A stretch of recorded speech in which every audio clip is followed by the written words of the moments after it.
Mongol cavalry.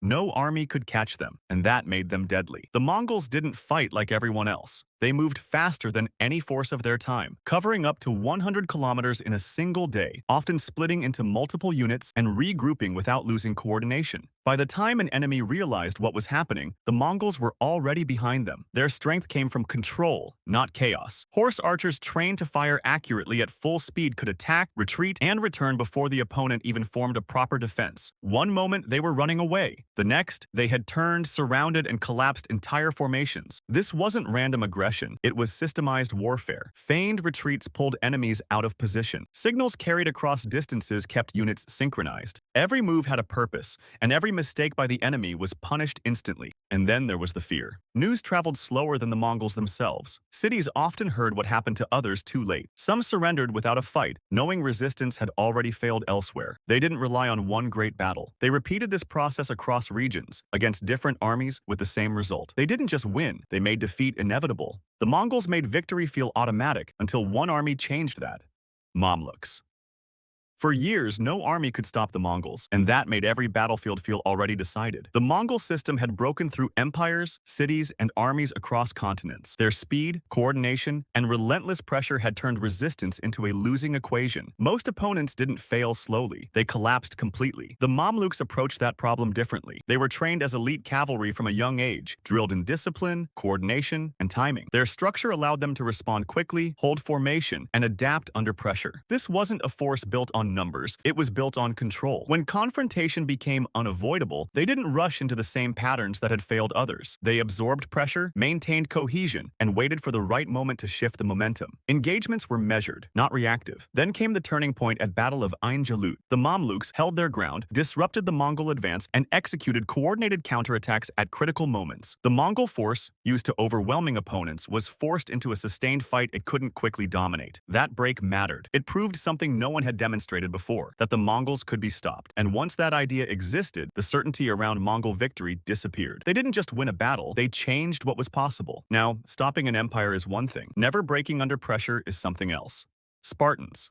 Most soldiers learn how to fight. Spartans were built so they never had the option not to. The system started early. Boys entered state training around age 7, removed from normal family life and placed into a structure designed to harden them physically and mentally. Food was limited. Conditions were harsh. Discipline was constant. Every part of it pushed toward one outcome: reliability in combat. That reliability showed on the battlefield. Spartan warriors operated inside tight formations where each man's position mattered. Shields overlapped, movements stayed controlled. Panic had no space to spread. When pressure increased, the line held. Their strength was cohesion. Units trained together for years, building trust that didn't break under stress. Against less organized forces, that difference became decisive. Where others lost formation, Spartans maintained it. Their reputation carried weight beyond direct combat. Opponents knew what they were facing before the fight even began. That awareness shaped decisions. Hesitation crept in. Momentum shifted. The real measure of their deadliness was how rarely they collapsed. In a time when battles often turned on morale, that mattered more than numbers. They were designed to endure pressure longer than anyone else. And in war, the side that doesn't break usually wins. The Spartans held their ground. The next unit took it from you.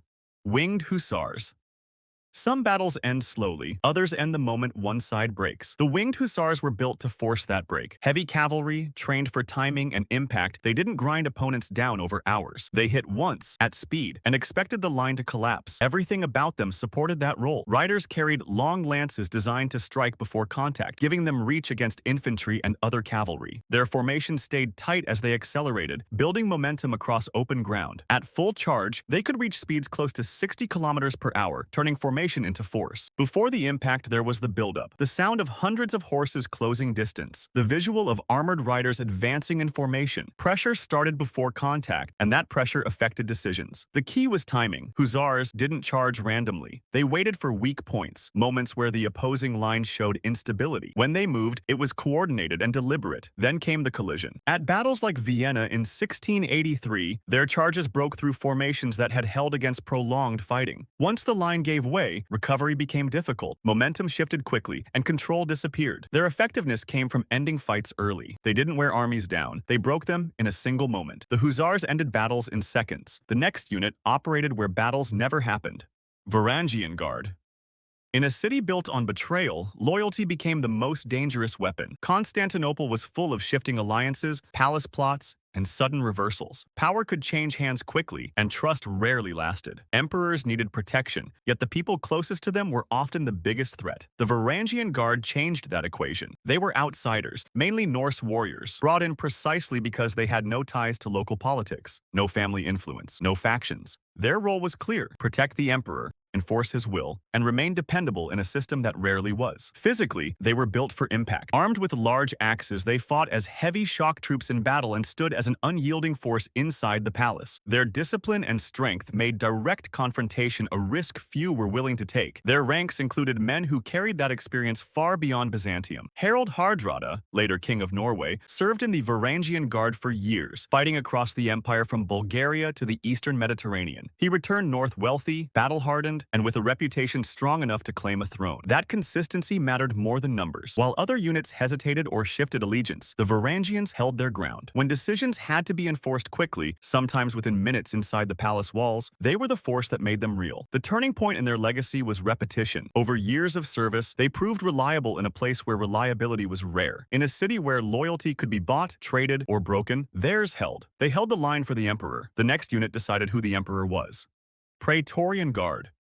The most dangerous soldiers in Rome weren't on the battlefield. They were standing right next to the emperor. The Praetorian Guard held a position no other unit had. They lived inside the center of power, guarding the ruler of an empire that stretched across millions of square kilometers. That proximity gave them something far more valuable than strength: access. At first, they were protectors. Hand-picked, better paid, and stationed in Rome itself, they operated as an elite force designed to secure stability. Their presence meant control. Their loyalty meant safety. But over time, that balance shifted. They began to realize something no army outside the capital could act on fast enough. They were always closest, always armed, always inside the walls. Decisions in Rome could change within minutes, and they were the only force positioned to make that happen. The turning point came when protection became leverage. Emperors started falling at the hands meant to protect them. Others were elevated through quiet deals, decided within the palace walls. At one point, power shifted so far that the throne itself became a transaction. In 193 AD, after killing Emperor Pertinax, the Guard openly auctioned the Roman throne. Two men bid against each other in plain view. Didius Julianus secured it by offering each guard the equivalent of about 5 years' salary. He lasted 66 days before being executed. No marching, no campaigns, just decisions made at the center. They didn't need to conquer Rome. They controlled who ruled it.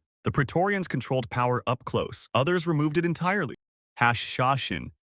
Killing one man could be more dangerous than defeating an entire army. The Hashashin understood that better than anyone. They didn't march across battlefields or lead massive forces. They studied targets, leaders, generals, men whose decisions held everything together. And then they waited. Their method relied on patience. Agents would spend weeks or even months blending in, inside cities, courts, or military camps, getting close without raising suspicion. There were no rushed attacks, no wasted moves. Every action had to land perfectly because there was no second attempt. When the strike came, it was deliberate and public. A dagger, often used at close range, delivered in a place where others could see it happen. The goal wasn't escape but certainty. The target had to fall, and everyone had to know who was responsible. For instance, Saladin, one of the most powerful military commanders of his time, woke up one morning to find a poisoned cake and a note on his pillow. Nobody had seen anyone enter or leave. He increased his security immediately, and for years made decisions with that morning in mind. That's where the real damage began. Because once word spread, fear moved faster than any army. Rulers increased security.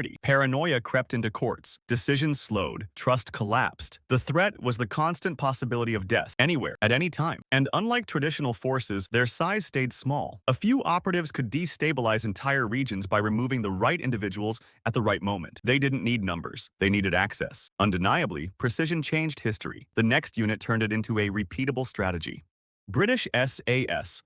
Large armies couldn't solve every problem, and that gap created something far more dangerous. Traditional warfare relied on numbers, positioning, and sustained pressure. That worked on open battlefields. It struggled in vast deserts, behind enemy lines, or in situations where speed and precision mattered more than size. The British SAS were built to operate inside that gap. Small teams, often just 4 to 6 men, moved deep into hostile territory with a clear objective: strike fast, disappear, and leave disruption behind. During World War II, they targeted targeted airfields, destroying dozens of aircraft in single raids using explosives placed directly on the ground. No prolonged fighting, no drawn-out engagements. Their advantage came from control. They chose when to engage, where to strike, and how long to stay. Mobility, surprise, and preparation replaced brute force. Every mission depended on planning and execution rather than numbers. That approach changed expectations. Instead of committing thousands of soldiers, a handful of operators could damage infrastructure, gather intelligence, and force the enemy to spread resources thin, trying to respond. Over time, that method became a model. Other nations studied it, adapted it, and built their own versions of elite special forces around the same principles. The battlefield didn't get smaller. The units did and became more effective. Every unit before them needed size, speed, or position to win. The SAS needed none of it. Just 4 men, the right target, and one decision the enemy never saw coming.